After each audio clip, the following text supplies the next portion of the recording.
Welcome back, ladies and gentlemen, bots and cons, to Tech Talk, the officially unofficial Transformers TCG podcast. And I'm going to try and not scream into the microphone as I was told I was doing. All good. You weren't the only one, Scott. I knew it was like, as we were, in case you're wondering where that came from, if you hadn't noticed, we recently had the opportunity to sit down, Scott and I, with both Drew and John from the Wizards of the Coast team to talk Wave 3, Siege, War for Cybertron Siege, as well as a number of other really interesting topics. And I'd encourage you, I'm sure it'll come up, but we're not going to rehash all the details. Go check that interview out either on YouTube or on SoundCloud. All the links are over on VectorSigma.info. Before we dive into the litany of topics that we have for tonight, Scott, was there anything you did want to highlight out of that you felt, it's important to reiterate? Besides the shout outs to us. Yeah. That was actually really cool. Like that felt really good. Yeah. I think what's important is that, we kind of had a conversation in the middle there where, I guess they kind of agreed with some of the stances we had on the way that the cards should play out and the depth of some of the strategies. Right. And that it was intentionally made that way. And that, the whole bigger than the sum of the parts, like that kind of deal, things like that we had kind of stated, and just some of the behind the scenes kind of things that were highlighted. Like there's little tidbits here and there that I think some people have highlighted, but I really think it's just the openness of what the conversation was, right? And that it's doing well enough to even warrant this type of attention and the speed at which the cards are being spoiled and things like that, just to me is very positive to go along with other things I've seen out in the news and stuff like that. So I just think it was very positive for them to state a lot of that stuff. We kind of stayed on the game, not really as much on the lore and the IP like we have in the past. So right. If there's any doubt about that, definitely check that out. It's very game focused, very current metagame focused. Even there was a pretty big, I would say, conversation about that more than I think than in my experience I've seen the company ever comment on. Yeah, in general, Wizards with this game has definitely been more forthcoming than I've seen in other games. At any point that they've been much more willing to dive in at that level. Obviously, as we've discussed before, I haven't kept up in recent years with how Magic operates, at least that intimately. But from my past experience playing Magic and other games, that wasn't really a thing. Obviously they're involved with it, but it feels different here. I think what's important here to understand is that in Magic now, the big thing is obviously Magic the Gathering Arena, which is the online platform. Right. And when you have any kind of online platform, even when they had Magic Online, which I think still exists. I don't even know how it works nowadays, but yeah, there's a long, complicated story for that. But yeah. Anyway, I think they both still exist. But you can gather data much faster on what's being played, on what's being for sure. Yeah, and where secondary market's going, whatever you need data to justify a position on, you can get. I mean, besides the fact, obviously, it's a much bigger game. But the data is just available at the click of a button, literally. Whereas in this situation, they have to rely a lot on word of mouth. Right. And it's not just the size of the tournaments. The biggest tournament sizes are hovering around the 20-25 mark. It's not just that. It's that they understand that they're taking the results of what's out there and really having to comb through them and make decisions based on that and basically listening to the community more readily than just seeing what happens in the community. I think that's a big distinction. Of course, yeah. It definitely impacts a lot of the decision making, and I think for readily apparent reasons. Yeah. So I don't know if there's much more to add on to what you just outlined there.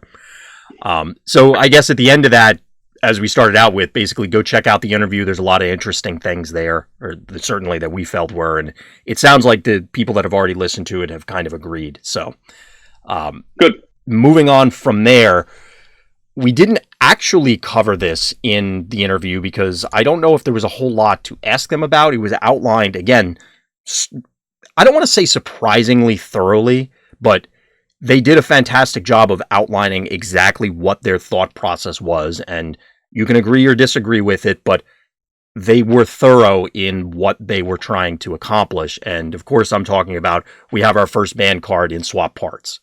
I guess the obvious question for you, Scott, is this the answer you were looking for? We did have a long discussion about it, so we kind of all already know where it's going. But now that you've had time to sleep on it, do you think this was appropriate?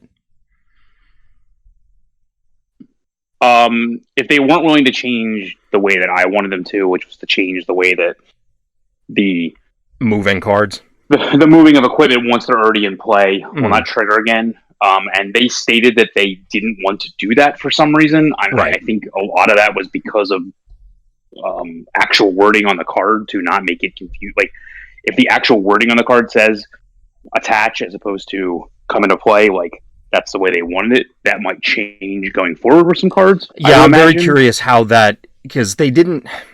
I know exactly which line in the article, the declaration for this ban you're talking about, and I'm expecting going forward we're going to see when this is played a lot more frequently than when this is attached. I agree. Because which may or may not affect things. I don't know. Well, I mean, it'll obviously affect if we get a swap parts 2.0 down the line at some stage, but which we already know we're kind of getting. So yes, exactly. If we get, I guess, more effects that do these sort of things, I get why they wanted both this interaction initially, that is moving cards between characters and then re-triggering them, and then also why they didn't want cards to function differently than they read. I guess it remains to be seen what we're going to be looking at long term. Clearly, this idea, this concept, is going to be not even at the back of their minds, but probably somewhere in the middle or towards the front whenever they're designing new things going forward. Yeah, my fear is that the deck list they posted is clearly not even the best version that you can make with this type of stuff. And you can still, in a way, do a lot of what the combo wanted to do. You just won't actually win with it. So you can basically just waste a bunch of time if you draw correctly. And that doesn't actually lead the game anywhere. So that's my fear with swap arts was clearly the problem. I mean, that was what I kind of said when I wanted to change that ruling. Right. It was basically because of that. Because again, I still feel like cards like multi-tool have no use outside of and testifying cards like that just have no use outside of combo. Right. So that's why I would have probably gone further to make the rule change. But I mean, this is fine. I mean, it addressed the problem. So I mean, what can you do? It's interesting that a few of the other points that they have brought up in there, for example, that they are comfortable with. If this combo, because this was actually posted after the ban, I think it was Kent in one of the Facebook groups. I apologize if I'm attributing it to the wrong person, but he had posted his list for the now infamous and dead combo, but also another one based around Thundercracker that he was coining as Avalanche, that essentially did something very similar where it built up a whole bunch of actions, drew the whole deck, and then was able to pump Thundercracker to a gazillion and steamroll, and then protect him in order to do it again next turn, because basically your whole deck was in your hands. It's interesting that they didn't specifically say that deck was okay, but they did call out that they're okay with you pumping Thundercracker to a gazillion. The reason I call attention to that is I've tried a lot of Thundercracker decks, and I feel like swap parts was kind of a key component in making those consistent enough.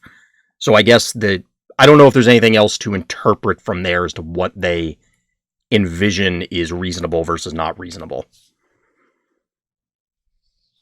It's the type of thing where I think just if the engine stalls, it's just less consistent. I think that's where the swap parts comes into play, and that's why I think it's the safest thing you can do. I just fear that we've already seen a card that kind of mirrors that, and I don't understand how that's not going to continue to be a problem. So I'm guessing, and obviously without seeing the whole remainder of the new set that either there's something else in there, or that they just feel that now, since you would require, say, ready for action or something, that it's you have to continue going above and beyond while you're losing one of your helper cards and swap parts, so that's enough.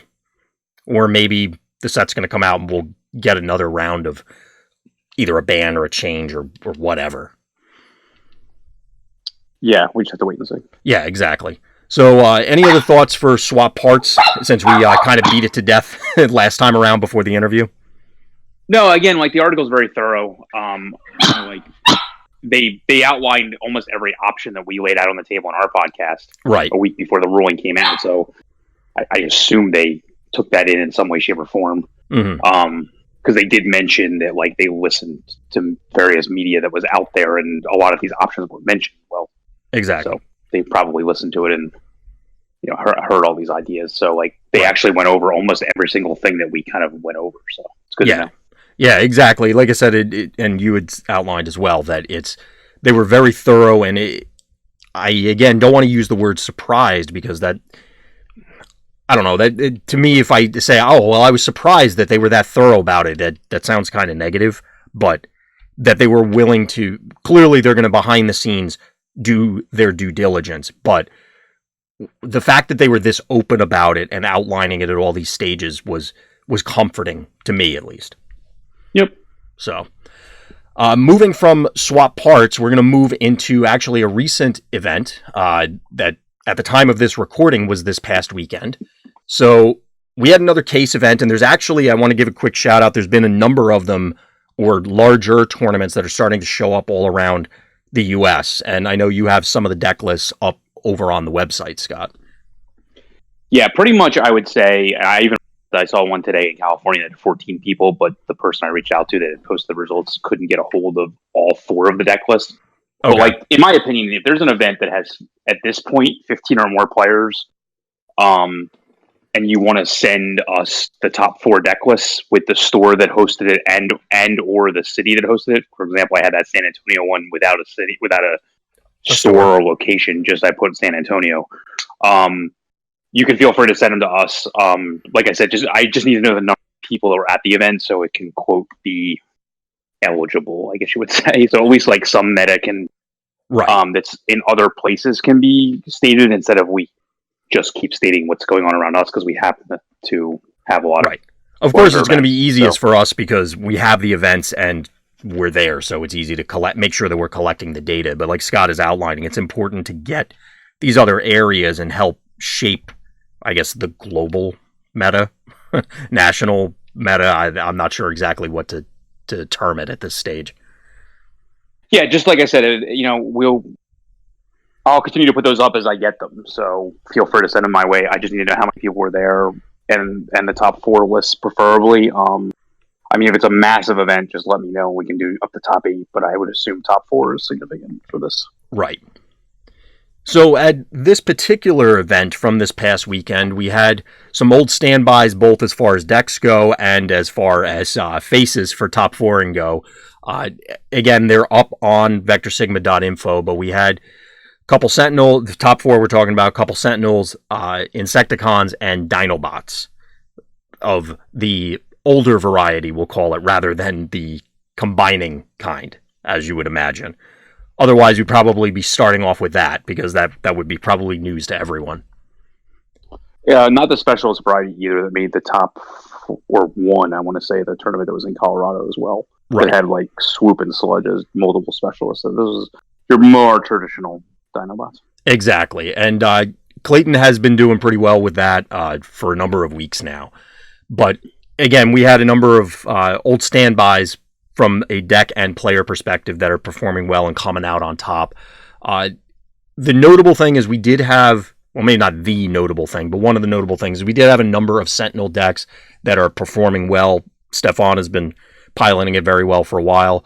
John went back to his old standby of Insecticons that he had won one of the uncut sheets from PAX Unplugged with, obviously updated. And then Dan this time decided to switch it up and run Sentinels as well. Any comments on these that, like, is this kind of what you expected going into this, Scott, before we get into a little bit of the wackiness that you had, if you wanted to call that out? I mean, just note that Dan's Sentinel list is very different. He Yes. included a full playset of security checkpoint as well as two handheld blasters.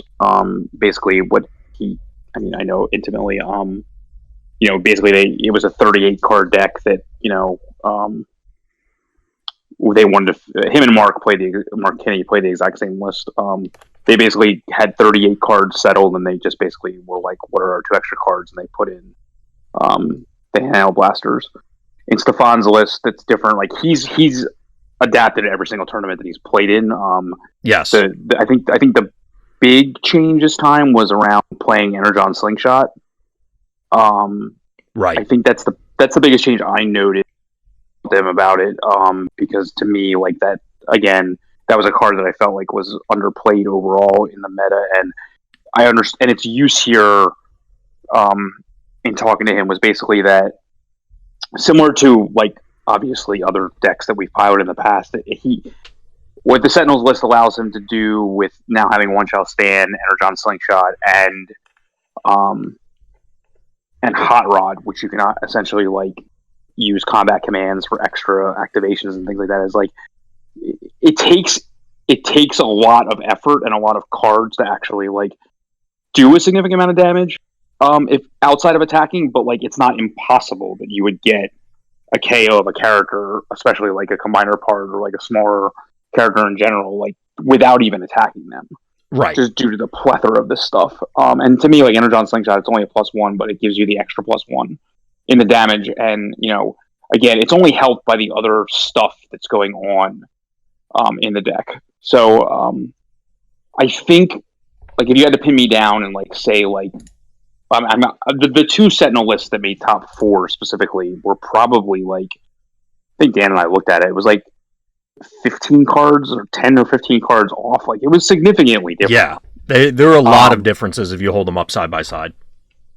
Yeah, like, and which was hard to do given the deck list, but it was just like fishing around. But I think the powerful nature of it is in its consistency. Like Stefan's list is very consistent. Like, right, it's combat effects, damage, which we can count damage as a combat effect or whatever you want. It's damage, combat adders, weapons, and ways to ensure that you're getting that all the time, and then discard. Right. Dan's version is more heavy on the discard, playing security checkpoint, which was very powerful for him throughout the day. It just doesn't have as much of the redundancy because it's just not playing as many numbers. I don't even think he's playing like supercharge at all and things like that. So like you don't have the redundancy of like just getting. Like it doesn't matter which of the combat pumps you're drawing, if you don't have as many of them. So it's just a little bit different in that sense. But it doesn't. I don't know that either one of these is 100% correct, obviously. But I think some amalgam of the two would be the next place that I would go. Right. And of course, it's going to be contingent, as we were talking about earlier, with other events, what you're seeing locally. The heavier disruption elements that made an appearance in Dan's list, as you said, security checkpoints being the highlight there. They could just be blanks depending on what you're seeing locally, I guess. I mean, I struggle to think of something where it's literally never going to do anything if you draw it, but maybe the redundancy, gaining access to supercharges or other combat pumps, other burn, whatever it happens to be, could be more crucial depending on what's in your local area. I'm inclined to agree with you that I don't think either one is necessarily the Sentinel list. It's still an evolving thing, but to me, at least, it feels as though Sentinels may always be that sort of thing because you have access to a wide array of tools, that it's just kind of pilot preference as well as meta call, as well as, well, you know what, sometimes they just do mean things, so maybe it doesn't matter. I mean, they have access to more cards than any other deck. They have access to more just effects in a turn than any other deck because characters don't need to flip. The flips you're getting out of the KO pile all have effects that are advancing your board or advancing your hand or anything like that. Yeah, even disrupting your opponent is just, sometimes, you know what, you take their one play and then they just go, I guess I lose. Right. So, I mean, it allows a lot of give, because I don't want to say it's like an easy deck or anything like that. That's what I mean. That like its redundancy and its power level are just very high. So, piloted by a solid player to begin with, like if you imagine an axis of like really good deck and really good player meeting, like that's where you're at with this. Like you're not handicapping yourself in any way by running this deck. Yeah. There are definitely decks out there, and just to elaborate on what Scott's talking about is just, sometimes you like a deck, but you need to play flawlessly, or you need to make sure that, you never make a mistake in order to make up for the fact that its raw power level is just not there. And this deck is good enough that it might make up for a mistake or two along the way. Yeah, and yeah, I would agree. Were you surprised at all that we're seeing Dinobots? I guess I don't want to call it a resurgence, but it like I said, Clayton has been performing really well. There aren't a whole rather than stutter. Let me rephrase it. There aren't a huge quantity of people, at least locally for us, playing Dinobots. But again, Clayton has been performing really well with it. Is that surprising to you at all, given what we see getting played locally? I mean, considering I'm on record saying I don't think the deck's very good, I would say yes. I think the issue is, and this is the issue. I mean, I lost to him in the top 8, so I know what my issue was there. I think the problem or the strength of the deck is very subtle. The numbers on the character, ironically enough, I guess.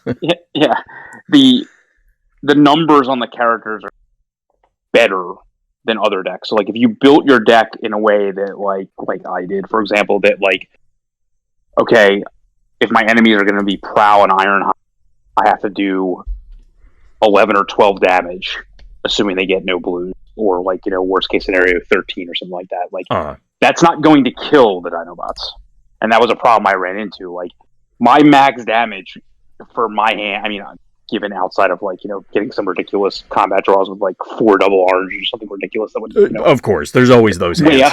way outside the scale of variance. Like the typical amount of damage that I was doing in attack just wasn't killing them. Yeah. And so like, I feel that there's a lot of situations where you're running into that. Mm-hmm. Outside of course, like the Insecticon players, or like, I don't even understand how necessarily like the Sentinel matchup goes there, because again, like they're doing good amount of damage, but like it's still not always going to be like 14, 15. Like it's not going to be like these numbers that you can get to, and the Grimlock trample ability remains extremely strong, not just in a combiner based meta, but just in any meta in general, when it's backed up by when you're not wasting any damage at all. Like that's the whole point. Like, exactly. You see what? So I don't know.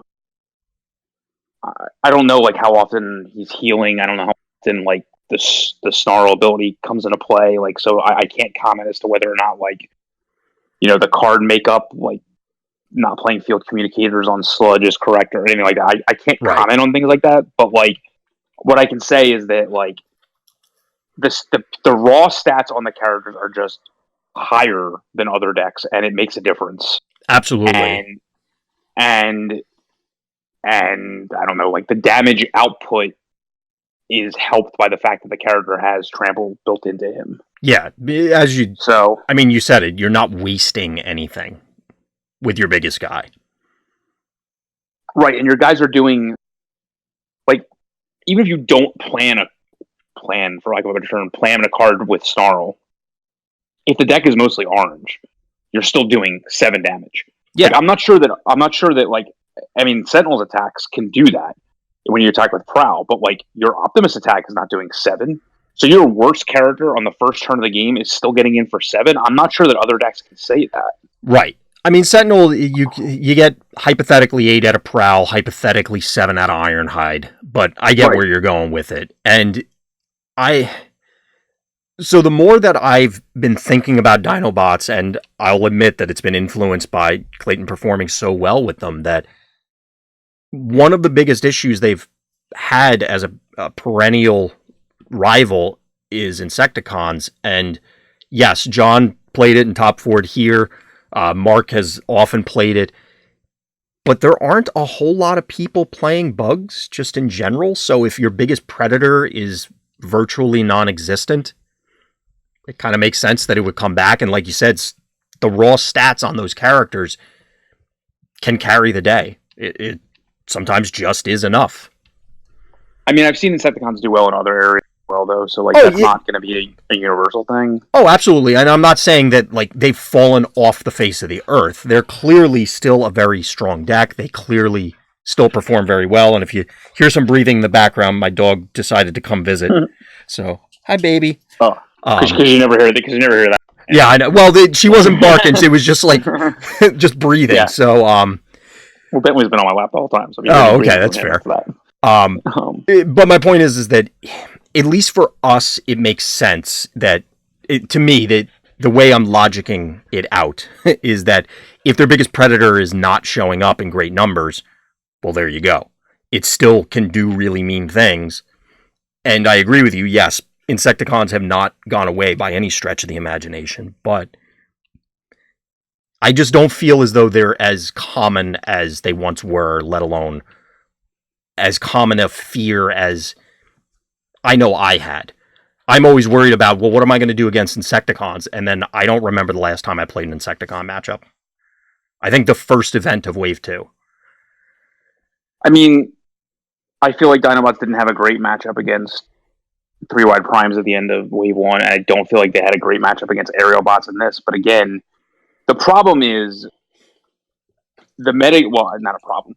The metagame is so heavily orange at this point that, like, it becomes, for lack of a better term, shades of orange. and if Sentinels is squarely in the aggro control middle of the spectrum, and again, this is like an article I'm working on for a while, like with the metagame being like a spectrum, not rock, paper, scissors. So if you put Sentinels squarely in the middle of the aggro control, which means they prey on control decks and get preyed on by more heavily aggressive decks. Mm-hmm. If you imagine the right of the line is aggro and the left is control, I don't know why. That's what I always picture it as. Okay. It's funny because I always picture it the other way, but anyway. Yeah, I don't know why. But so if you imagine that like aerial bots left and your Insecticons are all the way to the right, Dinobots is to the right of Sentinels, a more aggressive deck. Yes, I mean, for sure. They have some blues in them. Their characters have usually two starting defense, I think, on all of them. I think Sludge only has one, but it's not a pertinent. But not in the mode he's usually in. Right. Yeah, like I said, not a pertinent point for where you're going. See? I angered them. They're still here. But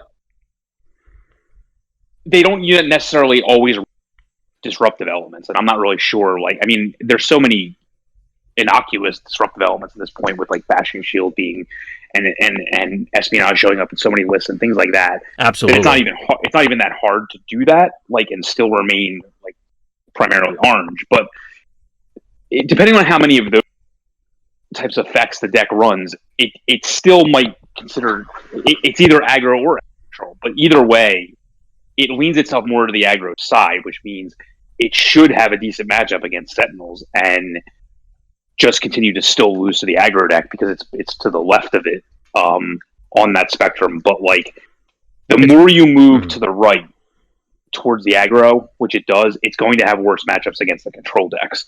They just don't exist as much right now.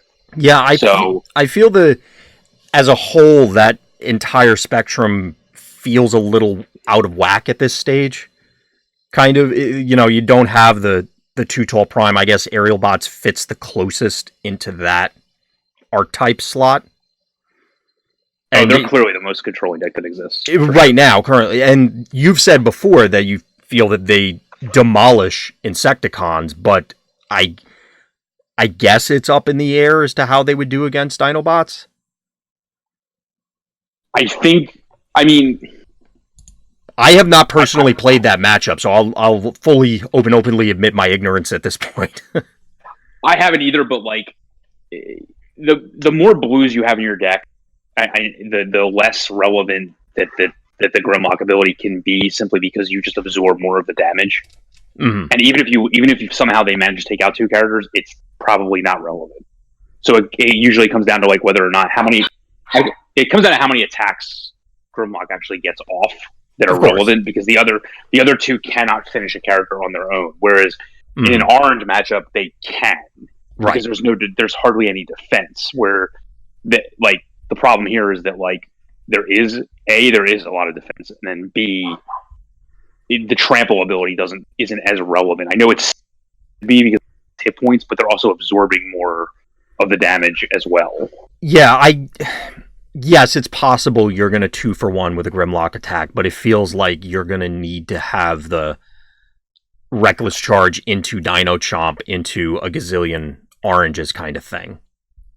And that extra trample may just be like, oh, that one combiner part takes 1 that it had left and kills it. Is that relevant? I guess. Other attacking decks are going to have that problems dealing with that if they don't have direct damage. Right. But if you don't see a lot of Dinobot decks with direct damage, so like that is their direct damage, and if that's the way it's being used, it's not as efficient as just pointing it at the target, exactly. or hovercrafting it away or something like that. Like, it's not going to be as relevant, right? So I would have to play the matchup out, but given the theory that it's to the right, it should have a worse matchup in theory. I think it's probably, if we're operating under the assumption or the known quantity that Insecticons has a horrible matchup against aerial bots, I don't think Dinobots is going to be as bad, but I agree with you. It's probably you're not going to feel good anytime you have to shuffle up against it. Anytime you're to the left of the aggro deck, you're going to have a better matchup. But as long as you remain third between aggro control and aggro control, your matchup is still not favored against whatever you're normally weak against. So yes, it's a better matchup for you. Like, it's more winnable. Like, it's not going to be like 80-20 or 70-30. It's going to be more like 60-40. But I don't think, theoretically, I don't think you're favored. I just don't have the data to back that up. Right. And it's something that because of the success that he's had with his deck, and just for the sake of wanting to play Grimlock, because, Grimlock's kind of cool. So I want to try and play that deck again. I'm still, for me at least, it's tough to, I get the whole sludge heal thing, but why am I not playing double Grimlock? And I haven't quite, just from not having played the games, I'm not sure why play this over that at this stage. I don't have an answer there. I just pitching it for random ideas. If you, oh no, did I lose him? I scared him away, everybody. Or he might have hit the Wi-Fi barrier? That's the other. No, I'm here. Okay. I'm here. Sorry, it just hadn't clicked over yet. I turned it off. It hadn't clicked over yet. Okay. So it like I said, it's kind of random ideas as to what's the hypothesis on why you want to play Dinobots. Obviously, you get access to Sludge, but aside from that, why aren't you playing double Grimlock with Wheeljack Steamroll? And like I said, I'm not sure at this stage, other than you just want to play Dinobots, which I guess is as good a reason as any. I think you just have better. You have better redundancy in your cards again. There is that. If you play Dino Chomp and you play these things, but I don't have an answer. Yeah. It's again a thing where if somebody knows their deck, they know all the correct plays going in. They have right. Yeah, there's definitely something to be said for familiarity, and if we assume that double Grimlock would be better, the question is, how much better is double Grimlock? Is it... Oh, God. So what I was saying is double Grimlock like head and shoulders above, or is it just, slightly better, and then you can make up for it by familiarity with whatever you're playing? I mean, I don't even know where they differ in terms of where they would fall on the spectrum, for example. I have no clue. Right. So I can tell you one thing, it can feel pretty good when you're like, oh, well, I'm playing two Grimlocks, I'll just load both of them up and deal like 14 in consecutive attacks because of whatever. I just know that the stats on the other characters were not insignificant, and Mhm. but in fairness, like I think you said, like a Wheeljack has just as good of a stats as the Sludge, I assume, and I think all the characters have pretty much the same stat line across the board, other than Right. Prowl has less attack than Snarl, Yeah, he has. which may matter. So I think know. that's really maybe not the main thing, but one of the major things that Prowl may be just weaker than Snarl, and while Wheeljack can get really really big, he obviously relies on seeing that steamroll. But at the same time, Sludge is in the same boat, so I don't know. It's something I'm going to have to play more games with to decide on. I think I would lean towards Dinobots because robot dinosaurs are fun. Let's face it. So aside from robot dinosaurs and a litany, a chorus of sentinels, we had our Bugs player that John was playing. Was there anything else that you saw before you? I guess we want to call out what you were playing, Scott, because that was actually really interesting. No, it was pretty standard. It was just shades of orange all day. Yeah, I think you might have been the only person playing a blue deck, which is kind of weird, but yeah. It's tough going playing blue right now. I'll be honest. I don't think that's true. I just think that like people were just misidentifying what the problems were, and I think we now know that it relies more on the mid range problem than anything else. And if that can't be solved, then it can't be solved. But like that's more of your enemy now than, in my opinion, than on the aggro Insecticon side or other sides. Yeah, that I can agree with. So are you trying to keep the deck you were playing under wraps for a future article, or do you want to go through it now? Oh, I don't care. We can talk about it. Okay, I don't have a deck list for it, so definitely keep your eyes peeled on VectorSigma.info for that. But Scott, you were playing Blur, which is not something that, I mean, lots of people have tried it, but it hasn't exactly lit the world on fire. Yeah, Latham from a guy from New Zealand had messaged me at one point when we were talking about the swap parts combo deck, and he asked if I had tried things with Blur, and I said no, and he gave me like an initial shell that he was working on, and I changed it by a significant margin and had a conversation with him after the fact. So the idea originally was from him. I want to give credit where credit's due, but like the tuning of it was basically trying to basically take a 3-character list and get 4 attacks out of it through Blur. Right. In testing the day before, it did extremely well against a lot of the things that I wound up losing to on the day. But well, it's also small sample size. It happens. Like it's a card game, so it's not going to go 100% the way you expect all the time. But the deck definitely can do some really scary things. It's not just simply getting 4 attacks; it's getting significant attacks. Like Blur can really mess your day up in a hurry. Yeah, I mean, when you start out with 3 attack, it doesn't seem like it's very effective. But I think this is the point of how the metagame is right now with so many orange decks. And I think what's specifically powerful about this, though, is that the flip density of the deck allows you to always be flipping 6-cost Prowl at the same time you're attacking with Blur. So he's always going to have, at absolute minimum, like worst case scenario, 3 attack bolt 2. Which should be like 7 damage at minimum, but like your goal is to always have a permanent weapon on him that's a +3, and some kind of combat action, all of which carry through for the turn. They specifically are worded where it's like you supercharge says you get bolt 3 till end of turn. reckless charges, you get +4 attack until end of turn, which all matter when you're getting a guy that is able to attack twice in a turn. Right.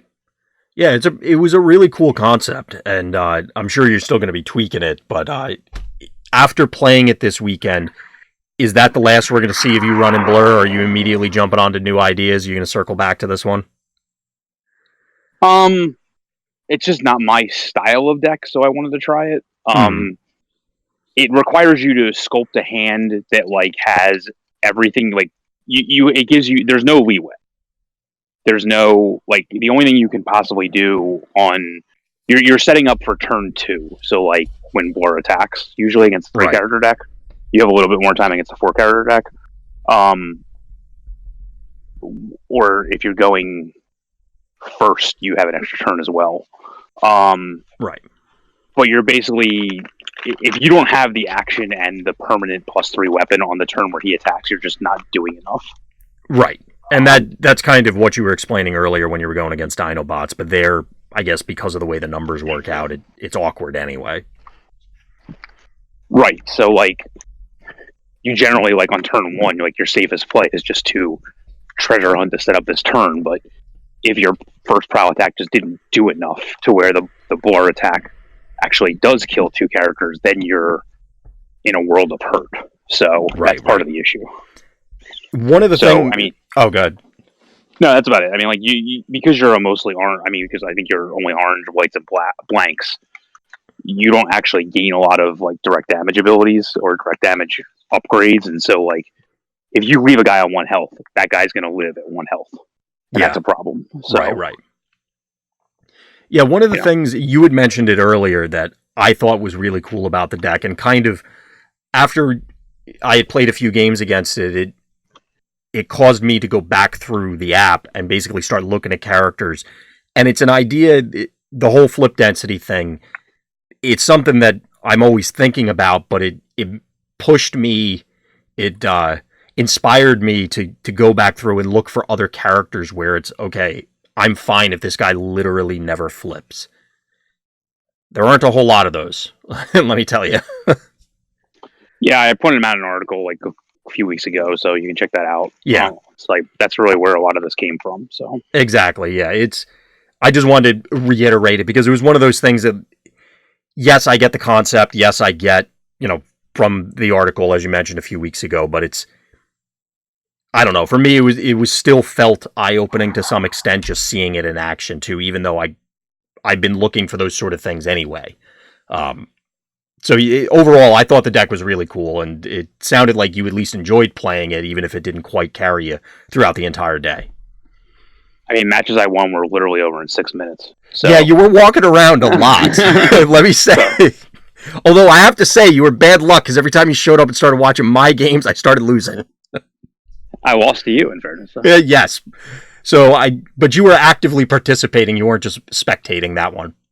Yeah, and I was on camera a couple times so check out our YouTube. You'll see the deck in action, so I can list it from there, but I mean, you'll see it when it's posted, so there should be plenty of coverage of it if you're really interested in it. So, any other comments on the event before we get into the laundry list of new stuff? No, I mean, it was a good event. I think that play skill continues to show that play skill and practice continue to show that they're necessary to do well. Yep. You can't just pick up a list and just run it. But I mean, the one thing I said was like, I feel like I've been playing this metagame for a while because I think this was like the 4th or 5th event that we've had with it. And yet there's still 2 months to go. So there's still things to be discovered for sure. Absolutely. There's still a number of characters on my, I was going to say wish list, but that's not the right term. We'll just say list of things to try. I need something more concise than that, but I'll work on that later. I'm tired. I can't. My vocabulary is shrinking in correlation to the number of hours of sleep that I'm getting, and right now that's like negative. Understand.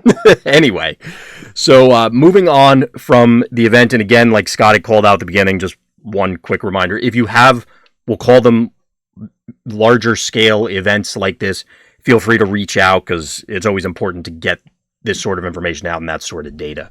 So, going from there, we're back as always, seeming like forever in spoiler season.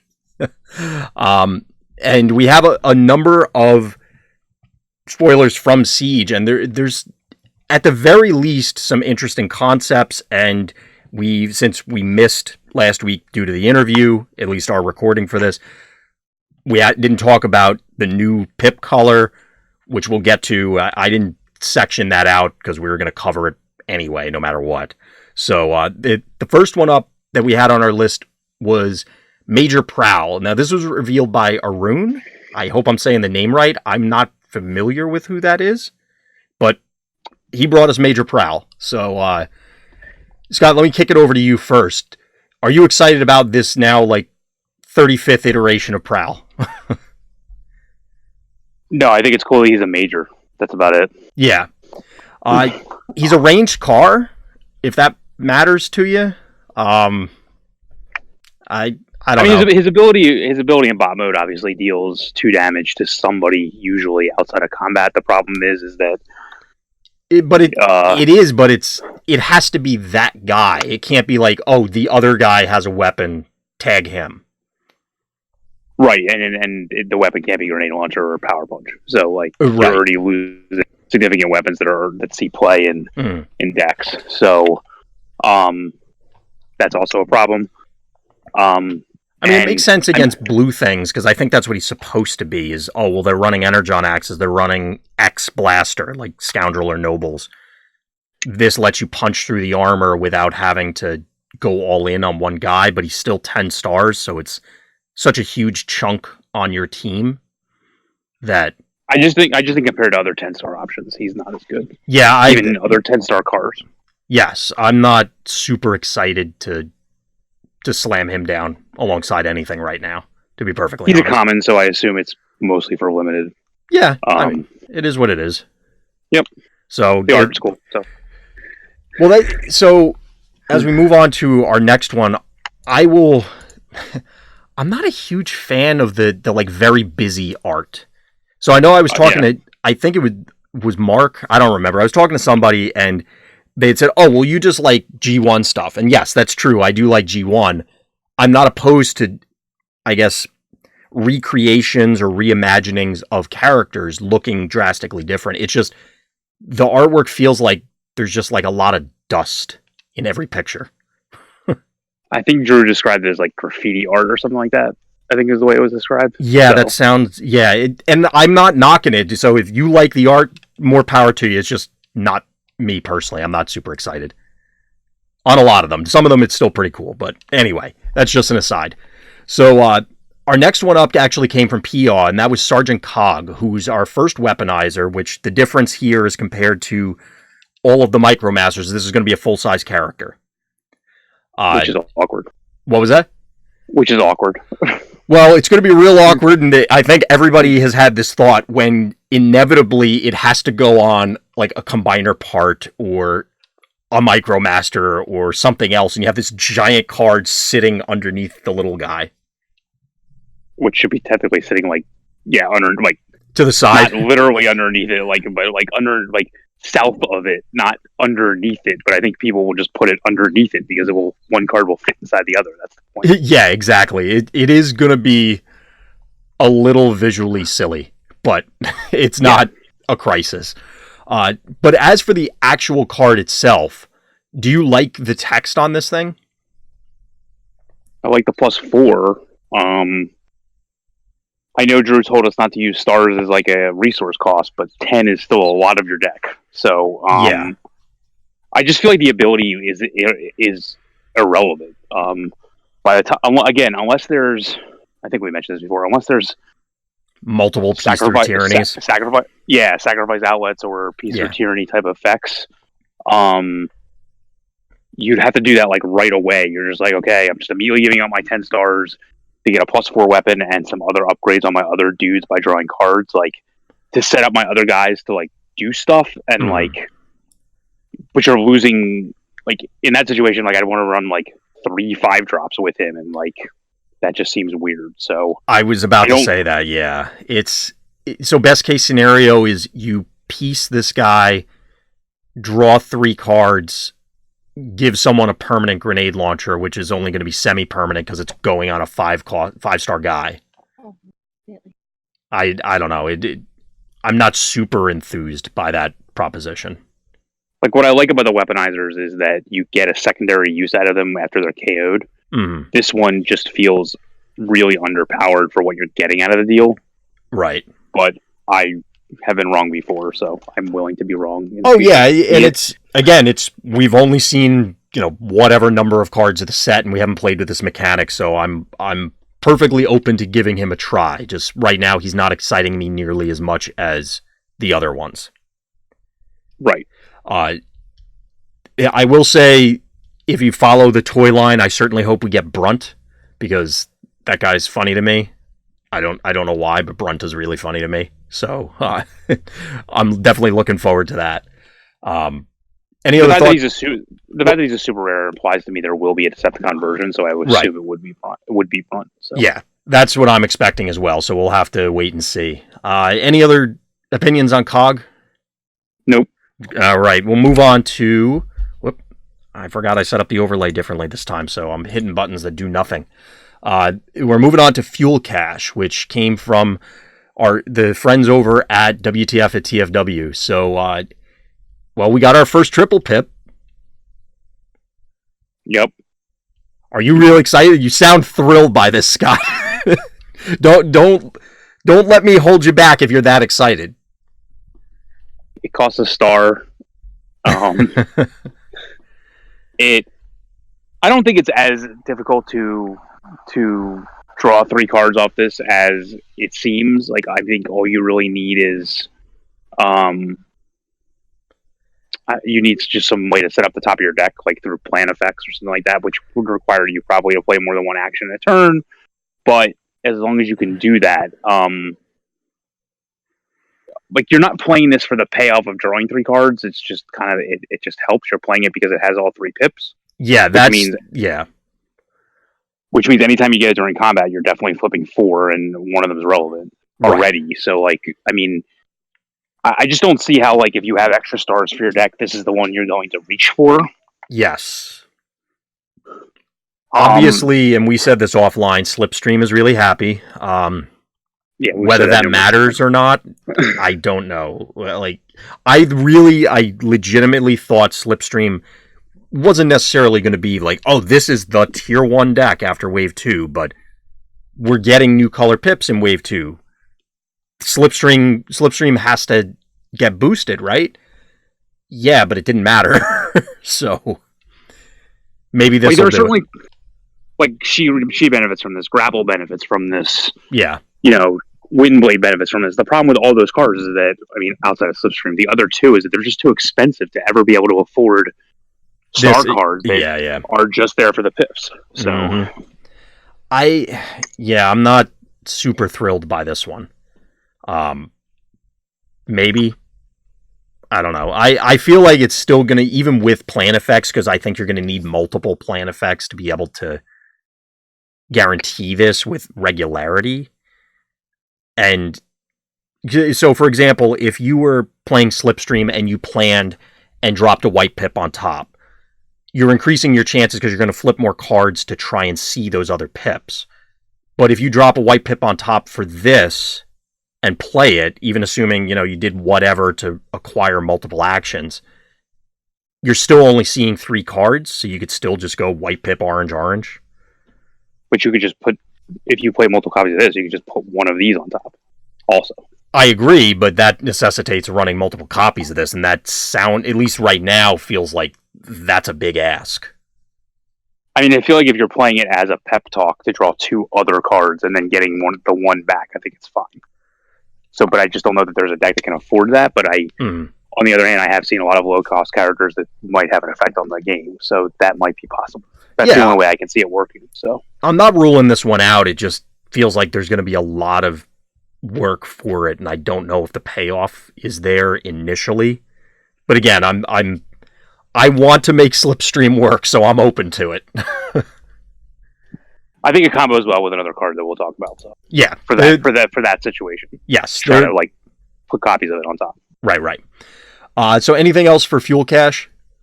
Nope. All right, cool. So we're going to move on to Raider Needlenose, who is a character I actually liked from the comics. So it's cool to see him showing up here.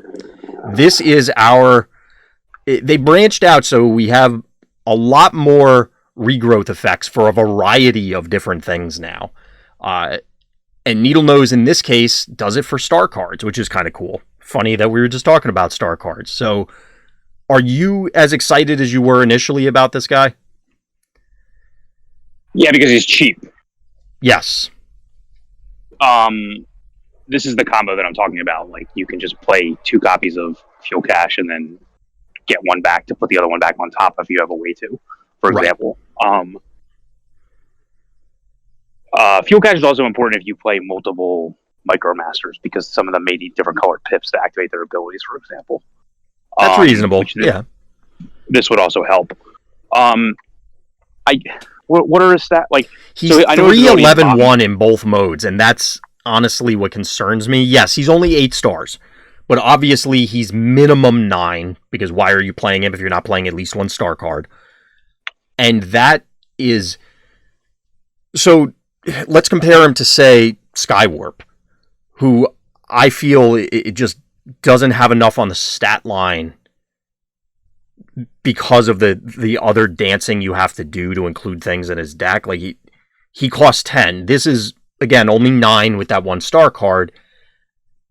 That feels like it's a lot of weight to carry when you're only potentially pushing an attack of 3 and, like, barely anything on the back end for the cost.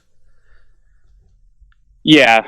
And again, I don't want to poo-poo this guy and say, no, he's definitely unplayable, because we get very few effects to return cards, so it's notable immediately. It interacts with star cards, which naturally have a higher power level due to their cost. I don't know. I really want to play with this guy and try him out. My initial thought is it may be a little too much. I mean, it does combo with Skywarp, because you can play like Bolt of Lightning and have both of them be able to get it back, and both part of the reason I brought him up. Yep. Right. I mean, the doing a damage through a star card when you play one is not insignificant. Right. Anytime you can do a damage, and it's directable too, so it's not like the Shockwave one or something. Right. I think the issue is just like you need a lot of flip density in those kinds of decks to make things work. Yeah. Which means you generally have to be playing like flip cards. Like, I would assume Escape Route is the easiest one you can play because it has a green, but like escape routes and rollouts and things like that are generally necessary for decks like that. And you like those 2 characters together are not both going to want to be transforming at the same time, so rollout isn't as good. I generally can't stand using my action for the turn to do that. I was about to say that it doesn't. I think we all at some point had said, "Oh, it's really cool to be able to play rollout or way back when rapid conversion to, transform a dude, do a thing." And since then, it's like I just don't want to do that. There's so many better things I could be doing. Yeah, but I mean, if you can find him partners that either have better flip density or so that he can actually do his entire thing, you can use 2 turns to do it. I think it makes up for a lot of the issue I have with star cards, which is that if you flip them during combat, they simply have they have no effect. So you're unless you have them in your deck for the pips, they have no use to you. Like, you just absolutely just lose them. Yeah, I've said it before as well, that if you're at 24 stars and you put in a single leap, you feel horrible when you flip it in combat. It's like you're just wasting your build cost, as Drew was describing it, or your build resource. I forget exactly what he had said.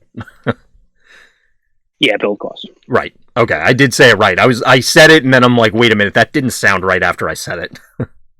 Yeah, so I mean, he definitely makes up for that, which is what I like. Yes. The problem is, I don't know that he makes it much better than.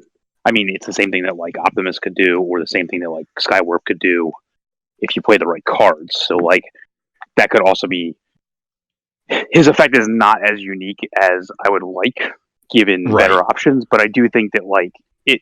I do think he's powerful Mm-hmm. It just depends on whether or not like you can find partners for him to allow him to have that flip density. It's interesting that I think he calls out specifically it has to be 1-star cards. Now, we've obviously seen the Magnus armor being multi-star, and clearly we're going to get other ones down the road, maybe even in the set, but it feels weird that he's restricted that much. I guess they're just playing it safe.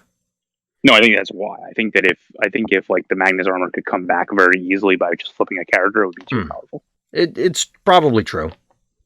Yeah. But I cut you off there. What was the other point you were going to make?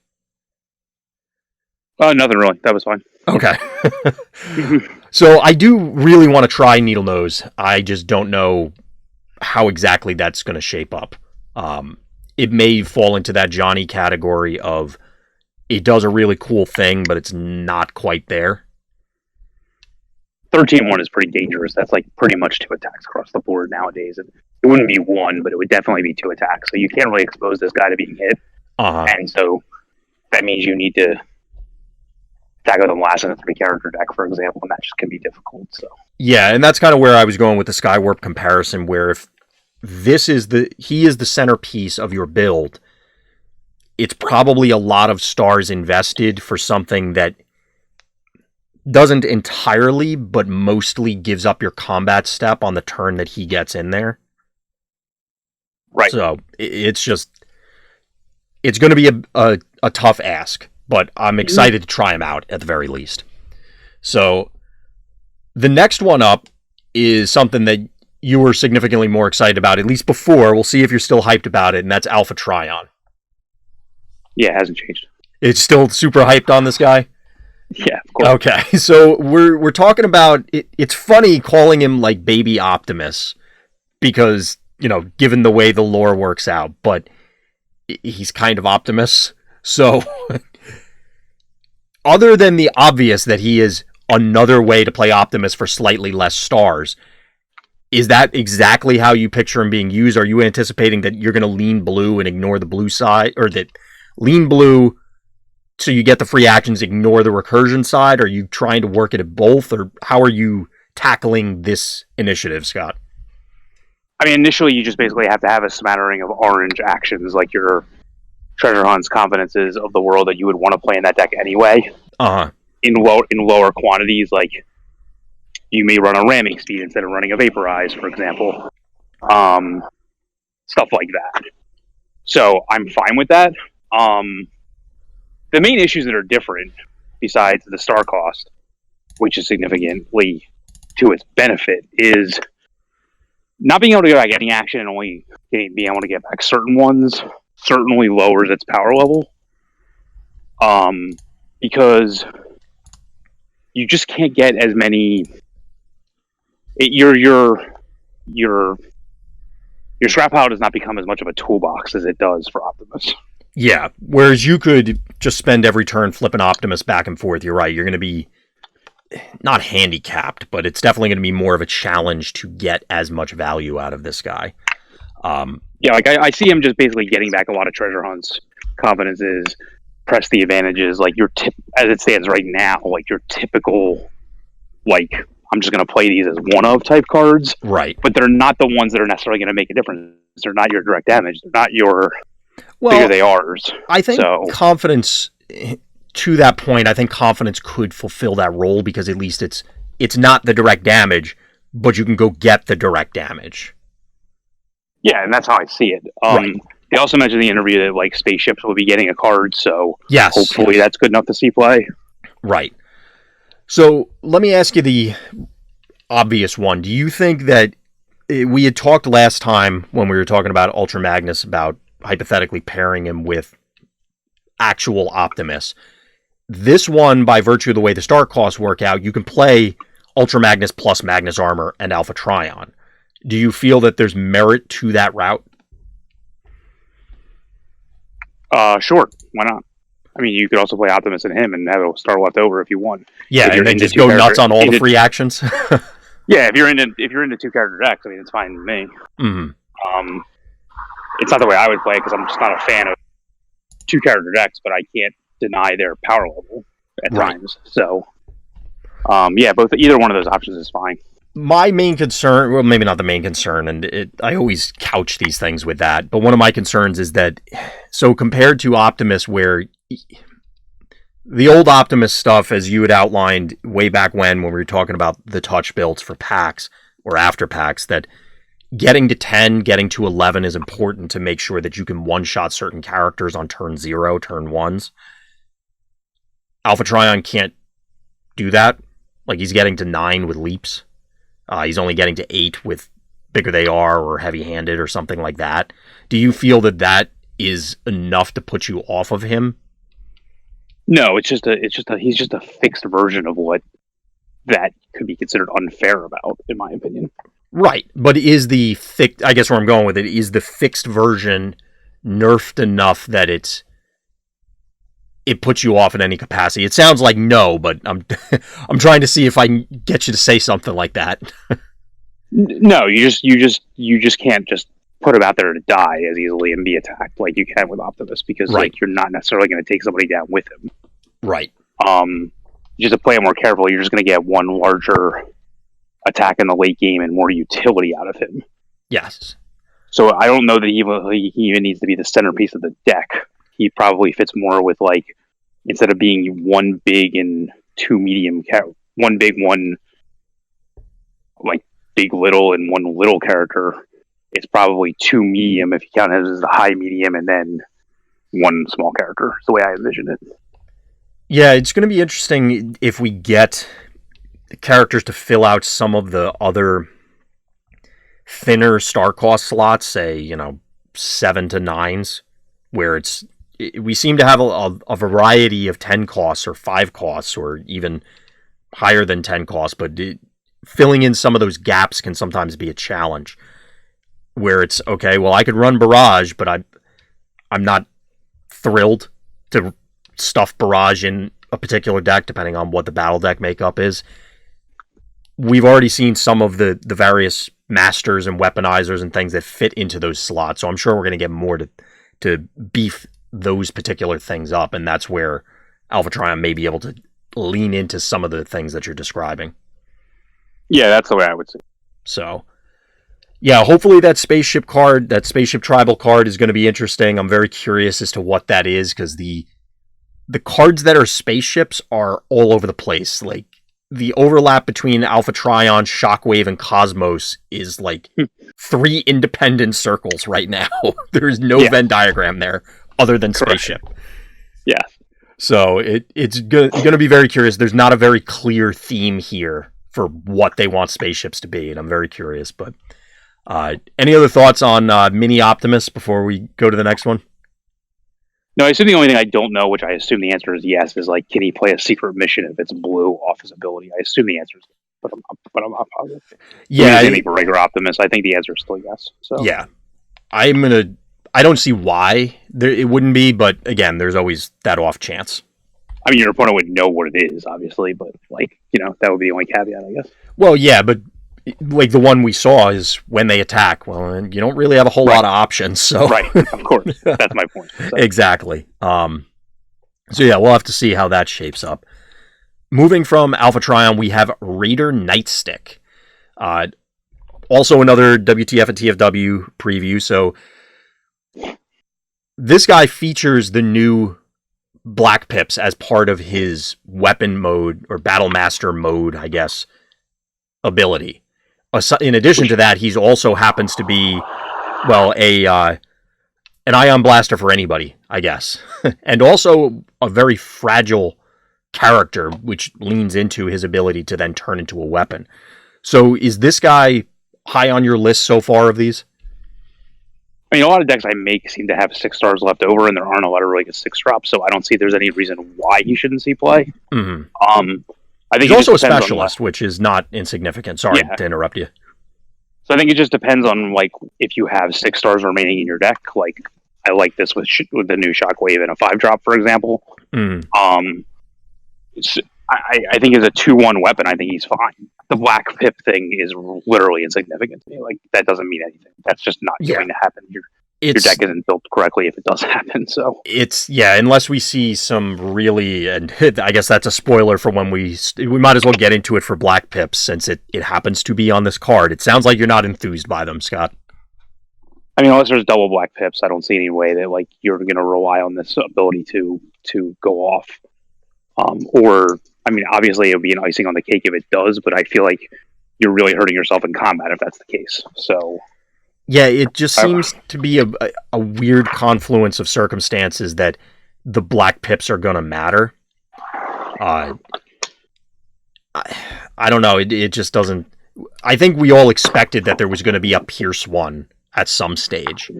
It's just okay. There's a Pierce pip. Great. yeah, I just think for this card, it's not relevant. Yeah, I don't. The only other character that cares about it is old Shockwave right now. And sure, I guess it makes him a 6/4 in the discard mode. So I guess I don't know. I think the guys. I mean, go ahead. It's fine. It's fine. I just like as a 2/1 weapon. I think it's fine. I think it's good. Yes. So the only other thing to call out was the character in the art. Is it Starscream Rain? No, this one doesn't have Starscream. So this guy's an unknown right now. My guess is on. It was the only blue Decepticon I could think of at the time when we were first talking about this. My guess is on Trigger Happy. We'll see. Sure. Yeah, we'll just go with that. So moving on from Nightstick. Sorry, I'm laughing at chat. We're gonna circle back at the end to chat to everything that's going on in there. Next one up actually came from Wreck and Rule, and that's Combat Dagger. So it's a weapon. It gives bold 1, and it's double pips. So it's orange, black pip. Fantastic. Yeah, this is like worse than Handheld Blaster. So I mean, it has the pip is correct by having bold with a orange pip, and I understand that like you couldn't make it just a flamethrower with a black pip. Right. I just don't understand how this will see any play. Like to me, I think they're just limited because of exactly what you just said. You just can't do some of the things that it would need in order to see play. So if we're going to talk about black pips in general, like I have not run the math on them, but like I don't think the math is in their favor. I think the article that Scott Van Essen wrote about it is extremely generous, interesting to read. Like basically, he says that the numbers on the cards, like they would basically prefer like +2 is underpowered, but +3 is overpowered. So really, the number is somewhere like +2.3 or something like that, and that's kind of where the Pierce comes into play with guaranteed damage. Gotcha. But to me, you would only want to play black pips if the card itself is good enough to warrant seeing play. Like I would not play it for the pip itself unless there's a reason that other cards needed to key off of it, or the card itself was good enough to see play. Similar to all the Shockwave examples that I had thrown out previously, or Metroplex when we were previewing Wave 2. It's now everything could be a Slipstream card because it has multi-pips, but that's not a compelling argument. Yeah, I mean, everything can be a Windblade card too, but I'm not... Well, yes, that too. These aren't relevant conversations. So. Yeah, so I'm putting that out there only so I don't have to say it every time. Sure. But the main thing with this is like Pierce is more powerful with blue because the characters will generally do less damage. I don't like Pierce in orange decks. Correct. So like this card is worse for that reason for me. Yep. And I also think the only way that black can see any significant play is with characters that already have Pierce built into them, so that you're helping the numbers that already exist get better. Mm-hmm. And again, the cards themselves are solid to begin with, and like I don't think I'm going to use my upgrade slot to play a bold 1 weapon. Like that's like playing a handheld blaster. So like I'm ignoring the pips on the card and just whatever. So like this is not good enough for me. I think that the scenario where they already have innate Pierce, or they're a character that there's an edge case thing they want Pierce, so what comes to mind is the thermal weaponry wheeljack thing. That obviously doesn't work out with this particular card, but in general, if there is that set of characters and battle cards that want that thing, maybe that's a home for them. But yeah, I mean, I can make a chart, but I guarantee you that, which I plan to do, but I guarantee you it's going to lean on the side of orange being better than black. Oh, I'm sure, no doubt. Yeah, no matter what your starting power is, no matter what your ability is, you just rather get +1 attack, because if you're playing against an orange deck, it's going to be the same exact thing, except for the orange is just going to have more overall use. So like, I just don't. The cards I've seen so far just are not. Well, when we get to that, we can talk about them. But like the cards, like I said, the cards themselves need to be better than their colored component, like colored options to even, unless they're a multi-pip card that like then you're comparing basically like, which I guess we'll get to, like I said, like flamethrower or something like that. Like it's not a favorable comparison. Like I'd rather just play flamethrower keeping the option, because the black means nothing to me. As compared to green, where we were very excited because of the possibilities. The new Pierce pips just don't thrill me. I'm just not elated every time I see them so far. So, I mean, maybe that'll change, like you said, if it's multiple things, and obviously it'll be contingent on the cards we see. But at this stage, my socks are still on. They have not, in fact, been blown off. There you go. So moving on from Combat Dagger, we have Rock Toss, which is actually just hilarious to me right now. I just don't know why. It's Ironhide flinging a hunk of concrete.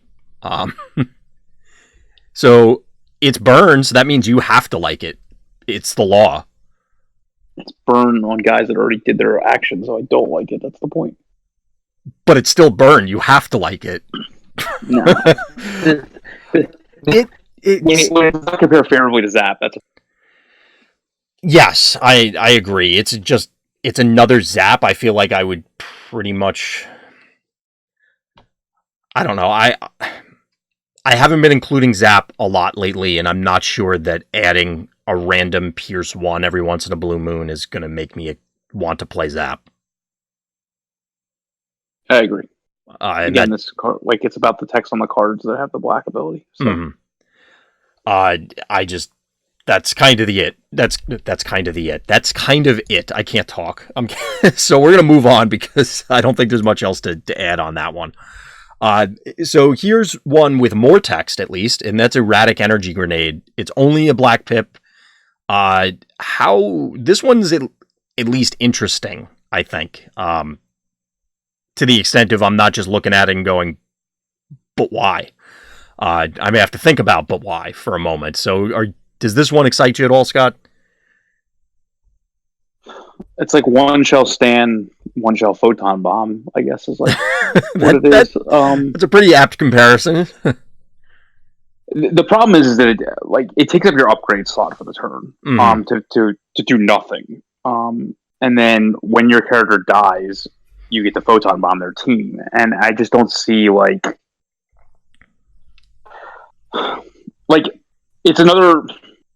it's a way for Battle Masters to come online on your turn, because the damage happens. That's the obvious interaction there.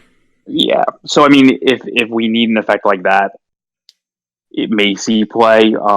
It's a blank as far as I'm concerned. Again, like this is where like the Pierce 1 will only mean something 50% of the time, and like it probably won't mean much even that 50%. Yeah, well, because that's the thing is Pierce 1, even against a blue deck, if you're doing 2, like, who cares?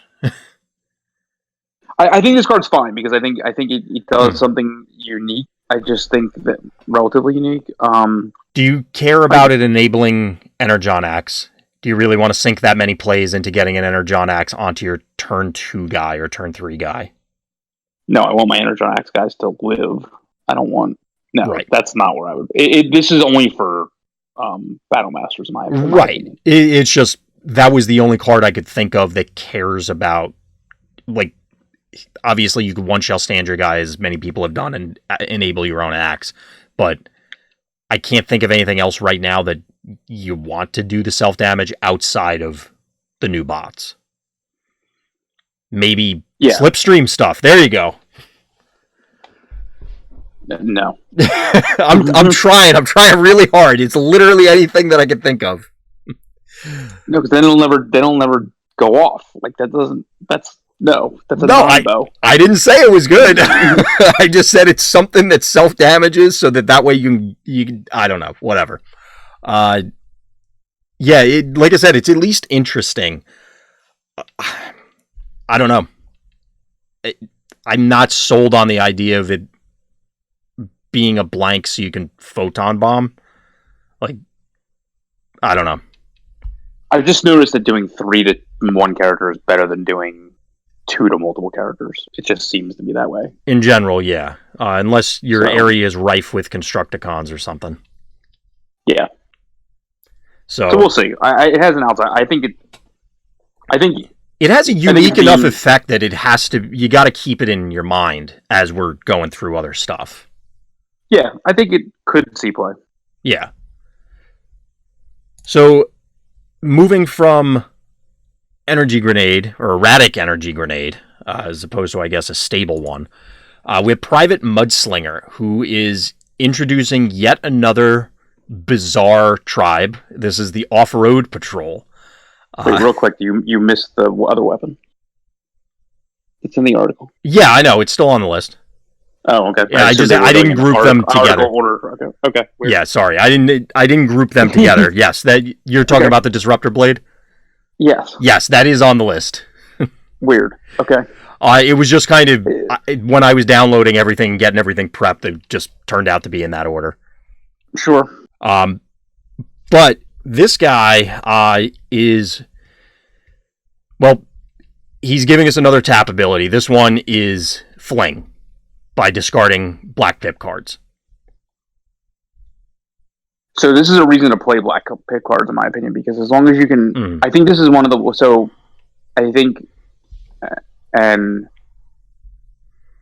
yeah, this is something I state in an article. I think the Micromasters come into play in 3 different ways. You either want to use their tap abilities right away on turn 1, whether it's going. Preferably you going first because you actually gain an ability. Some of them will likely fall into that category. Some of them will fall into the I can use the ability whenever I want because it's not a tempo based ability. So like, the swap parts one, like whatever, when I need to, I have it. That's like how that works. Right. Or ones like this, you basically you want to wait until as long as possible to use them so that you can use them twice in a row, or as close to twice in a row as possible. You want to use them because they only cost 5 stars. Likely you're going to have a wider team than your opponent, or at least as wide. Yeah. So if you can use them as your last action in a round and then immediately use them again on your next action, you're going to get double duty out of them. And that's where I could see this guy seeing play. If you could do it back-to-back turns where the damage really starts to add up and the healing starts to add up, they can see where this guy would see play. Right now, though, the black pips just don't impress me. So, it's going to be a chicken-egg argument with this guy. Right. I see where you're saying it. I just don't know if this guy does enough, even unless we get a lot of really strong black pip cards that say, okay, I'm not putting myself in a hole by having one that doesn't... It clearly affects combat, but as you were outlining earlier, there are better ways to impact combat when we're talking strictly the pips themselves. The fling effect by moving the damage, I expect this guy is just going to... you're not going to get that second activation. Or maybe you will, but... I don't know. If they attack him, who cares? He's not real relevant combat-wise, so I'm fine with it. Well, the other scenario is, okay, they let him live, but they've been piling damage on a specific character, so now the character that's damaged is dead. It's possible. I want to like these abilities, this, not the tap abilities. I think that's pretty cool in general. This specific one where it's moving damage or that sort of thing, it's... I don't know. Discarding a card to make something a bombing run like the worst possible bombing run doesn't feel like I want to invest 5 stars in it. It comes down to multiple uses. I just think that if you can get multiple uses, that's what matters. Yeah, I don't disagree with you, and it's going to be something I'm going to have to try to go back to, like what you mentioned the last time when we were going over cards, and also going all the way back to Wave 2, that this is something brand new. We're going to have to play around with it to evaluate it. I definitely have to think about this guy more. My initial reaction, like I said, is, okay, I get the worst possible bombing run, but I can see where, like you said, if you get multiple activations, that maybe it's fine. The key to remember for all these is that it does not take up your upgrade or action for the turn. Yep. So you can pile it with other things. So. Yeah, so it's not, I guess, not quite to the Sentinels level of I get all the extra things all the time, because you start with all, the extra cards in your hand, so to speak, with right. the extra flips. But it is akin to that because, like you said, you're not tying up your other resources. Mm-hmm. So that's Private Mudslinger. His alt mode feels like it's a wind-up car. I don't know why. Sure. I don't know. That was the first thing that came to mind. Like I said, I'm tired and I'm thinking of weird stuff today. So, any other thoughts on him? No, we just have to see more black orders to make a decision. Absolutely. So, moving on from Mudslinger to a Ratchet, who is actually a recent one. Don't worry, we're going to get there to the sword eventually. So, this is now. I was expecting when we saw Trailbreaker, who we're going to get to later, that we were going to see, like a white pip version, a blue pip version, a orange pip version. Obviously, Magnus has his own thing, so I guess you could call it the star card one. And I guess Ratchet is the null pip one. I mean, there's going to be another set, so it's still possible. Right, we're going to see more of them. I'm just assuming this is a cycle as opposed to, just there's multiple of a random pip that's targeting it. Maybe there's going to be a black pip one kind of thing, or a green pip one for that matter. I think I've already seen a lot of people cover most of the things that I would say online about this guy. I guess the positive thing is I do like that there's something that says, yes, try out healing. Healing is a thing. But I can't imagine I'm ever going to transform this guy. He's a truck. He's a specialist. He has 14 health for 8 stars, which is kind of cool, but it's 0 defense. It's rough. I'm not super excited to play medic, even if you start out with it. Did I miss anything? Nope, not a fan of this card. Okay. So in all seriousness, ignoring the pregame tutor part, do you see any value in just a 14 health 8-star dude in like some kind of blue deck? He's what, 414-2? Yeah. Or no, 414-0. Oh, in both modes? 314-0 in bot mode. So he's a truck specialist. That's why clearly you're not playing him in an orange deck. I don't think. Yeah, no, not a fan. Yeah, it like I said, the fact that he has that much health for that few stars, I think is notable, but I don't know if that's notable enough other than to just say, yep, he has it. Moving on. Yeah. One thing that I'm sure I think you called it out also as well on Facebook, that these guys at the very least give you an extra card to pitch towards greens by having them. Yeah, but in this situation, it's putting a blank back in your deck and a terrible card back in your deck, so which is what you don't want to do. So yes, it's more a general comment about this cycle of cards is where I'm going with it. You don't really want medic back in your deck. Yes, absolutely. It's just, hey, it gives you another trick up your sleeve kind of thing. Yep. So just wanted to call that out there. So after Ratchet, we finally get to our Disruptor Blade. So this is, I guess, the best Black Pip card we've seen? Question mark? I think so. Do you care, like, the assumption is that this is going to function like a grenade launcher, right? Right. That's I wouldn't expect any upside out of it other than that. So you and I had talked about it briefly offline, I think, or I think I was talking to you. All my days are running together right now. So I guess it compares to, can you justify a upgrade supercharge, air quotes? So like you're getting the guaranteed +3 as opposed to supercharges randomness. Like, do you want this guaranteed +3 instead of power punch? I guess is the better comparison, assuming you have that black pip floating around there. Do you, and it sounds like you still have yet to crunch the numbers, but do you picture that that's where it's going to go? For now, again, it comes down to if there's other playable black cards. Like, I mean, this would basically be one play set of them that you would play, and then can you find 2 more play sets to justify it? If you can, then I think it's fine. Good, probably. Like, it's just basically a +3 weapon with no downside. But if we don't get enough playable black cards outside of that, probably more on the like a blue-black side, then I don't think it's that good. Like, I think it wouldn't have a home then, in my opinion. Like, you would never run it over Grenade Launcher. You would never run it over Erratic Lightning. You would never run it, to my opinion, even over Ironhide's Blaster in orange decks. So like you'd be back to comparing it in blue decks. And again, unless there's favorable blue-black cards, I don't think it's as good. So that's what I'm waiting to see.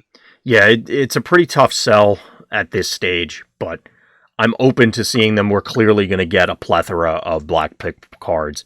Presumably, some of them are going to be good enough to run alongside this. We've seen 2 black-orange, so I assume there's at least 2 black-blues. So yeah, we'll see if the one that's opposite Combat Dagger is just tough one or not. Right. right. Anything other major about Disruptor Blade? No, we're just waiting for more black cards. Yep. So we're moving on to our last 2. The first one of the last set, as alluded to earlier, is Private Trailbreaker. So this guy lets you start with him with a force field on him to start the game. And then, and by the way, when he's in bot mode, he has Brave while he has an armor. So it's forcing your opponent to get in there unless they have the turn 1 bashing shield. Well, that wouldn't even work because they would have to be going second and you could offer up somebody else. Sure.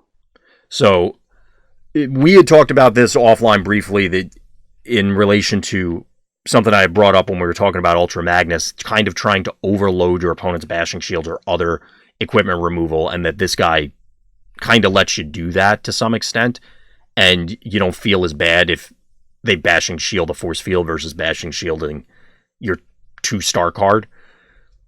At 10 stars, this guy feels like he's pushing it, though. Are you excited about Trailbreaker outside of the lore aspect, because it is pretty cool that he goes and gets a force field?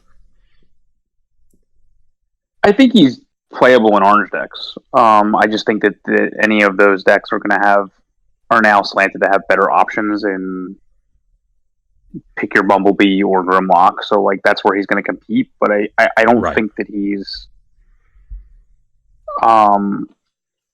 I think he's fine because as long as the force field actually gets activated, he's going to probably take 3 hits to kill, which is about where those types of characters are. He just doesn't do a whole lot exciting on the offensive end as compared to those other options that you mentioned. Yeah, he's pretty much just like you attack for 7 in an orange deck, and then he has force field. So it's like, is that good enough? Like, I don't know. Like for 10, like that's essentially like you're basically just saving yourself from having to play an upgrade. So if you go second, for example, it's better when you go second because you can play another upgrade on him and get the force field. Right. For free. So like that's where I think it's going to be better. Obviously you're then susceptible to bashing shield, but like I feel like if there are good, again, early game micromasters, he could probably see more play because whatever their ability is that you want to get early, he comes in play with like he lets you cheat the first turn. So like I mean, I'm not always excited to play force field, but like you can't ignore the fact that like it is a card play. And force fields I make very often, but Well, yeah, but force field, like you said, is not. It was definitely what felt like higher power level way back when, but it's not. I don't feel terrible playing force field compared to obviously a lot of other things. Of note, when I'm looking at this guy though, so for him to get the Brave, or even just be in the mode that you want to attack in, he has fire attack in bot mode. He has 0 defense, which let's assume it's orange. You're playing him in an orange deck. Your opponent pops the force field just by doing 4 damage or 5 damage to reduce it to 4. He's now down to 10 health, 0 defense. He could just die in one hit to a lot of not really abnormal scenarios, unless you're then wasting flips on him. And the reason I say that is, like we said before, sometimes the flip density matters. Do you want to waste it on this guy just to get him into his 2 defense mode kind of thing?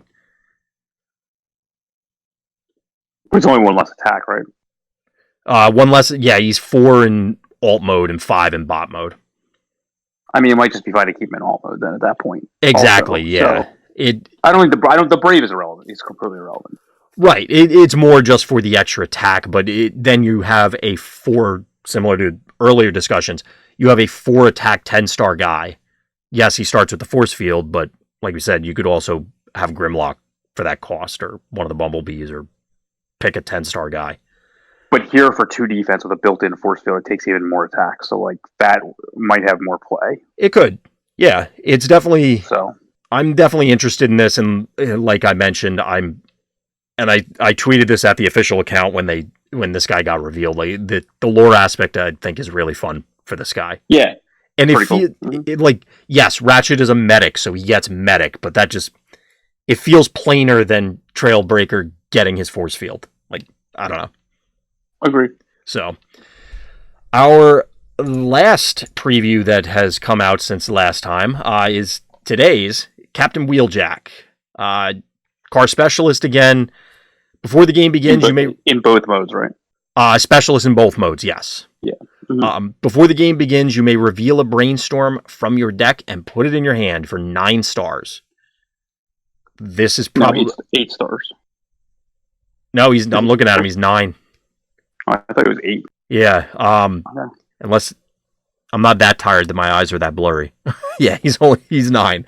I thought it was 8. Yeah, and then on his bot mode, when you play your 3rd action during your turn, draw a card.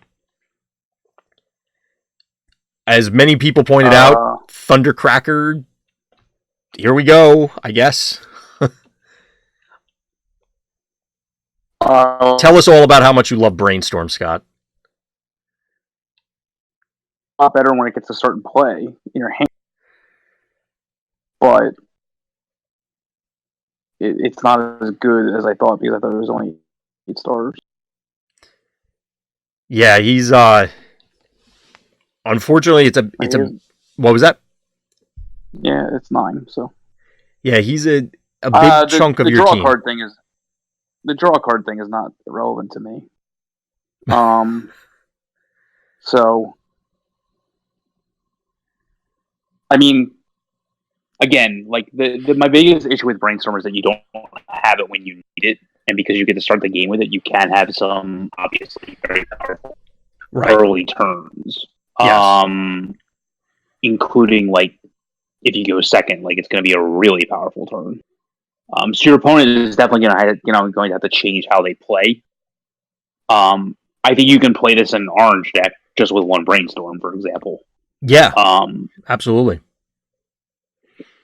So even at 9, I'm not as happy because I thought it was 8, but I still think it's powerful because of exactly that reason. So if you load your deck up with a bunch of really powerful combat actions, and you can go on your first attack Reckless Charge, Supercharge my guy, that's, I don't care who the guy is, that's going to be 7 more damage. So yeah, obviously that's not irrelevant. So with that being said, it's a powerful ability because, again, what I don't like about Brainstorm is that you just draw it at the wrong time. That's not possible. Right. So as much as I'm not a fan of it because it puts so much pressure on your hand, this doesn't do that. It puts no pressure on your hand because you get to start with it. Yep. So And it pretty close to says you transform Wheeljack, you replace the Brainstorm when you do have that turn, whether it's, like you said, Reckless Charge, Supercharge, One Shall Stand, pick whatever. yeah, like if you use this on a guy that doesn't attack. Say that again, Scott. You were breaking up. You there? Yeah, I got you. So you said if you play this on a guy and then you started breaking up. If you can activate a Micromaster that has some kind of relevant combat ability, which we haven't seen yet, but like I assume they exist, and you play 2 abilities all in one turn, like yes, you're very all in on that first attack. It's going to be powerful. Yeah, that first attack's probably going to matter. So it has to play differently. Which is the point, because you just never know where they're going to, where you're just going to lose a guy. Right. So, seemingly out of nowhere. It just depends on whether or not that's worth it or not. It can be. There are a lot of decks, well, maybe not a lot of decks, because as we were talking about earlier with like Sentinels, if they lose a guy, they still have 2 other pretty decent guys. But there are decks where they're all in on a specific character, and if you get an opening, you just end that guy. And that may be good enough, like you said. I just think the typical use of Brainstorm, play something that draws me a card, so I can play something that I drew off the card, and then play the ability, the upgrade that I got. And chain all kinds of nonsense. That's not going to be good enough. Like this has to be like burst immediately, go like and kill a guy, like, or else it's not worth it because the star cost to stats on the Wheeljack just aren't good enough otherwise. Yeah. Yeah, it's pretty tough. But you can, like you said, it sounds as though what you're describing is not unlike the Blur deck, where you said you're trying to set up that early attack that cripples your opponent in some way, and then it's downhill from there for them. Yeah, and then you're basically the character is your cost of doing that, and I don't think it's that bad. Like you just can't. The Wheeljack himself just doesn't do a whole lot, so you just have to keep that in mind. But yeah, so I think it's fine. I liked it a lot better when I thought it was, but I still think it's fine because of just what it allows you to do. Yeah, it's interesting that he gets more defense in his other mode, his bot mode.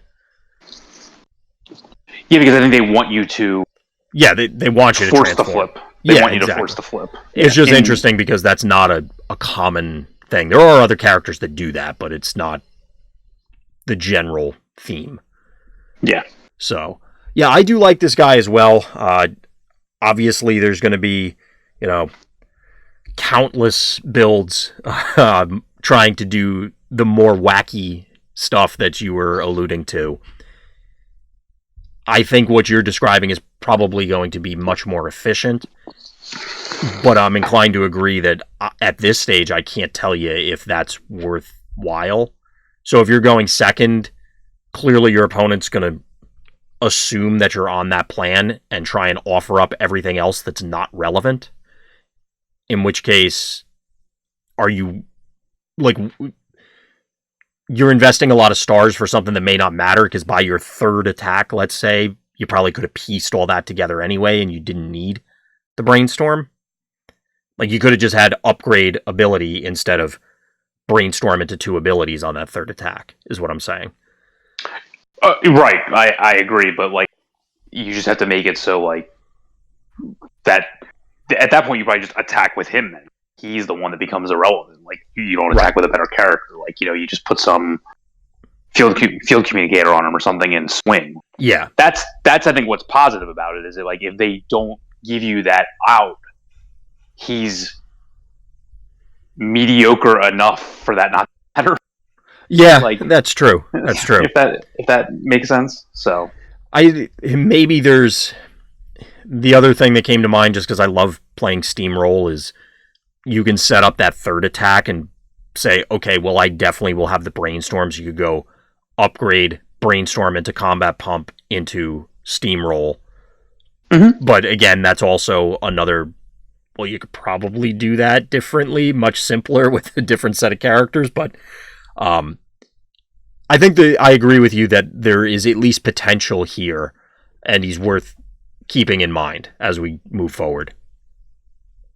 Yeah, this will probably be the only way I play Brainstorm remaining. So. Yeah, that is probably true. So that's all of the previews. Before I jump into seeing what chat has been rambling about, any thoughts on the previews as a whole, or what you're hoping to see, or anything like that? We have 3 preview cards, one of which will be out tomorrow, real time. Will have already been out by the time you hear this, if you're not hearing it live. Awesome. So you can definitely look forward to that, everybody. Scott will reveal to the world what lies in store, at least for part of Siege. So with that, let's see what... So going way back to the beginning, we're saying Scott is on record saying Dinobots aren't good infinite amount of times now. So yes, that is absolutely true. Also being indicated that Clayton did actually beat up on bugs. He went 4-1 in Swiss with his only loss being 2 Sentinels on the day. Sample size of 1 mean nothing to me. Well, yes, but it happened. It was a thing. I never said matchups were 100% 0%. Or did you? I think people are trying to get you to say that. What else we got in here? Making fun of my mannerisms. That's fine. I don't care. Not everybody, but a couple of people are saying that the new Wheeljack looks really cool. Yes, that I can agree with, even though I'm not a huge fan of the art, like I said earlier. And that apparently you ruined it because you thought I was lying about the star cost on Wheeljack. Oh, I didn't know. I thought I saw 8. So it's allowed. And Dan's taking over the Facebook next week is the word on the street. Yeah. Well, that was gonna be at the end when you said, "Is there anything else?" But yeah. Well, yeah, that we might as well segue because that was the last comment in chat. So, Scott, what else you got for us as a preview? So I'm going on vacation tomorrow night for 10 days. So I would not expect a lot of updates to the website, but the YouTube page will continue to be upgraded, and the posts in the various Facebook groups will come from Dan instead of me, but it'll still be the same high quality content. Dan runs the YouTube page anyway, so like it's just me posting it anyway. It's his work, but he has full access to the Facebook Vector Sigma page, so keep your eye there. I will attempt to update spoilers as they come out, because that's just a picture and then paste onto that part of the website, but I won't have time to like edit articles and things like that. So I can even update the pictures from my phone, so that's really easy to do. So continue to look at the website from the Wave 3 spoiler perspective, but you won't see any articles probably most likely past tomorrow for at least 10 days, but we'll still have content. Probably, I would say, instead of daily, probably like 3 times a week might be fine, because I think we have enough saved up content for that 2 or 3 times a week. It just won't be daily because I won't be around to run the website. So, and I won't be around to create content either. So, right. Dan's saying in chat that YouTube will have plenty to carry us. So everybody, look forward to those videos that Dan's going to be posting up there.